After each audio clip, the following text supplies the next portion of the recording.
महत्ता दी जाती है। खतियान की प्रविष्टि को माना जाता है कि जिस समय में ये बना उस समय में इस व्यक्ति का या इस व्यक्ति के पूर्वज का उस जमीन पर दखल कब्जा था। नया जोताधिकार प्रविष्ट होने से, अद्यतन होने से रैयत को ये फायदा होगा, किसान को ये फायदा होगा कि वो अगर बंटवारा का विषय उत्पन्न होगा तो आपस में आराम से बंटवारा कर लेंगे और वंश वृक्ष बनाने में उन्हें काफी सुविधा होगी।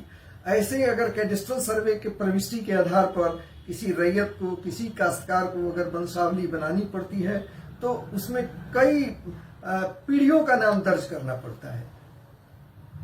आज के दिन जोताधिकार अद्यतन होने से सिर्फ और सिर्फ जिनका नाम आज के दिन के खतियान में दर्ज होगा, अगर उनके परिवार में बंटवारा होगा तो उसके आधार पर उनको सुविधा मिलना शुरू हो जाएगा कि अब बंटवारा के आधार पर एक पीढ़ी का ही मात्र उसमें नाम आ सकेगा। दूसरा सबसे बड़ा इससे किसान को फायदा होगा कि 2011 में बिहार भूमि दाखिल खारिज अधिनियम लाया गया है।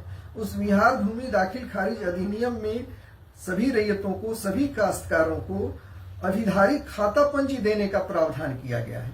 तो नए रिकॉर्ड ऑफ राइट, नए जो खतियान की प्रविष्टि होगी उसके आधार पर अधिधारी खाता पंजी का निर्माण बिहार भूमि दाखिल खारिज नियमावली के नियम 16 में किया जाएगा और उसके आधार पर खेसरा पंजी बनेगी, फिर चालू खतियान बनेगा।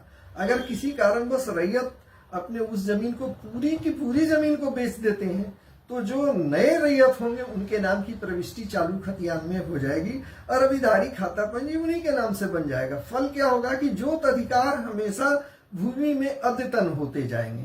तीसरा जो रैयत को फायदा होगा, काश्तकार को फायदा होगा कि उन्हें बैंक में अपनी जमीन के स्वामित्व की अद्यतन प्रविष्टि रहने से लोन लेने में, भूमि पर किसी भी प्रकार का लोन लेने में, चाहे वो व्यावसायिक लोन लें, व्यवसाय करने के लिए लें, घर बनाने के लिए लें, परिवार बच्चे को पढ़ाने के लिए लें, उसको गिरवी रखने में काफी उनको सुविधा होगी। लैंड पोजीशन सर्टिफिकेट लेने में उन्हें काफी फायदा होगा।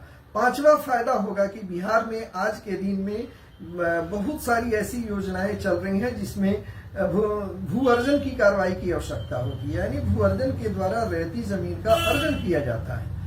अर्जन की जाने वाली जमीन में पुराने खतियान की प्रविष्टि के आधार पर जोत अधिकार अद्यतन नहीं रहने के कारण मुआवजा भुगतान करने में कठिनाई होती है। और क्या होगा, नया खतियान बन जाने से नए खतियान की प्रविष्टि के आधार पर उन्हें मुआवजा प्राप्त करने में सुविधा होगी और इसके कारण किसी प्रकार का विवाद उत्पन्न नहीं हो पाएगा।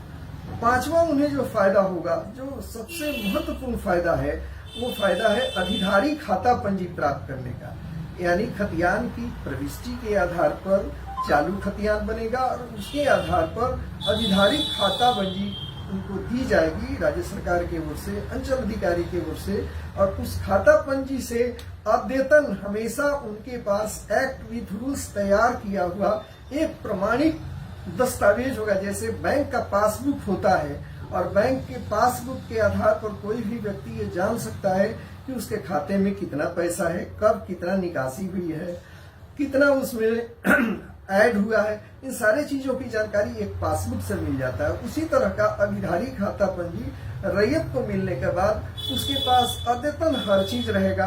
अगर वो जमीन की बिक्री करेगा तो उसके खाता पंजी में से अंचल अधिकारी घटा देंगे, विधिवत रूप से घटा देंगे, तो उसे ये पता चल जाएगा कि हमने इस फलाने खाता खेसरा की जमीन को बेचा है।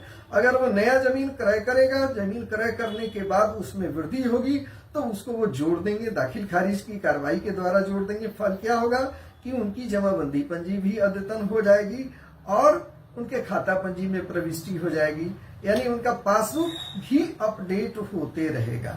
इस तरह से जो भूमि विवाद की समस्याएं हैं समाप्त करने में काफी मदद मिलेगी।